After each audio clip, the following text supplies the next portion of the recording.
வணக்கம் மக்களே.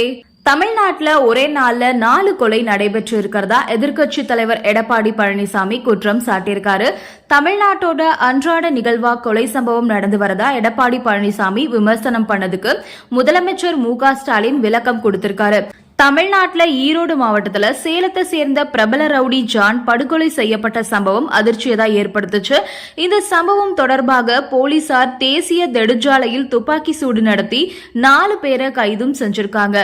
அதே மாதிரி நெல்லையில ஓய்வு பெற்ற சப் இன்ஸ்பெக்டர் ஜாகிர் ஹுசேன் கொலையிலுமே தேடப்பட்ட கிருஷ்ணமூர்த்தி சுட்டு பிடிக்கப்பட்டிருக்காரு.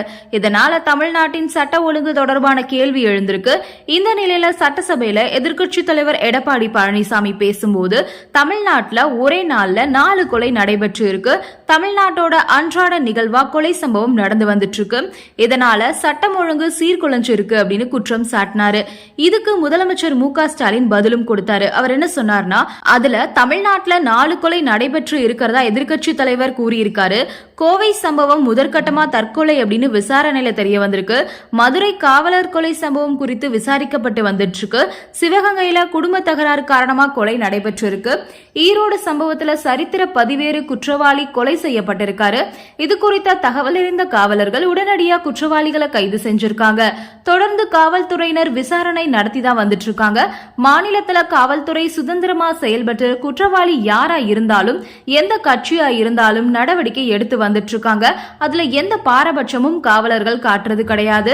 குற்ற செயல்கள்ல ஈடுபடும் குற்றவாளிகள் கூலிப்படைகளை கண்காணிச்சு கைதும் செய்யப்படுறாங்க.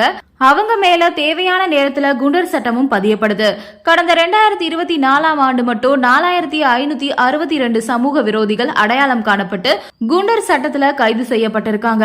தமிழ்நாடு காவல்துறையோட நடவடிக்கை காரணமா 2023 ஆண்டு 49,280 கொலை சம்பவங்கள் நடந்த நிலையில அது 2024 குறைக்கப்பட்டிருக்கு. 2024 31,498 குற்ற சம்பவங்கள் நடந்திருக்கு. ஒரே ஆண்டுல 17,782 குற்றங்கள் குறைக்கவும் பட்டிருக்கு. சில கொலை குற்றங்கள் நடைபெறும் காட்சிகள் சமூக வலைதளங்கள்ல வெளியாகும் போது அதிக குற்றங்கள் நடப்பது மாதிரி திட்டமிட்டு பரப்பப்படுது. உண்மையிலேயே எண்ணிக்கை அடிப்படையில 6% கொலைகள் குறைஞ்சிருக்கு. பழிக்கு பழி வாங்கப்படும் கொலைகளும் குறைஞ்சிருக்கு. 2023 ஆண்டு 181 மற்றும் 2024 242 சரித்திர பதிவேடு குற்றவாளிகளுக்கு தண்டனை வாங்கி கொடுக்கப்பட்டிருக்கு. 2012 முதல் 2024 வரையிலான காலகட்டத்தில் நடைபெற்ற கொலைகளை ஆண்டு வாரியாக ஒப்பிட்டு பார்க்கும்போது அதிமுக ஆட்சியில 2012 ஆண்டு 1943 கொலைகள், 2013 1927 கொலைகள் நடந்திருக்கு. கடந்த 12 வருஷத்துல 2024 ஆண்டுல தான் மிக குறைவா 1540 கொலை நடந்திருக்கு அப்படின்னு தெரிவிச்சிருக்காரு தமிழக முதல்வர்.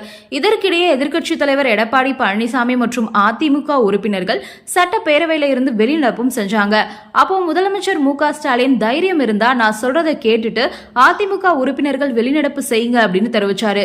இருந்தாலும் அதை கொஞ்சம் கூட காதுல வாங்கிக்காம முதலமைச்சர் மு.க. ஸ்டாலின் பேசிக் கொண்டு இருக்கும் போதே அதிமுக உறுப்பினர்கள் வெளிநடப்பு செஞ்சிருந்தாங்க. இந்த வீடியோ உங்களுக்கு பிடிச்சிருக்கு அப்படின்னா லைக் பண்ணுங்க, ஷேர் பண்ணுங்க, மறக்காம சப்ஸ்கிரைப் பண்ணிடுங்க. நன்றி, வணக்கம்.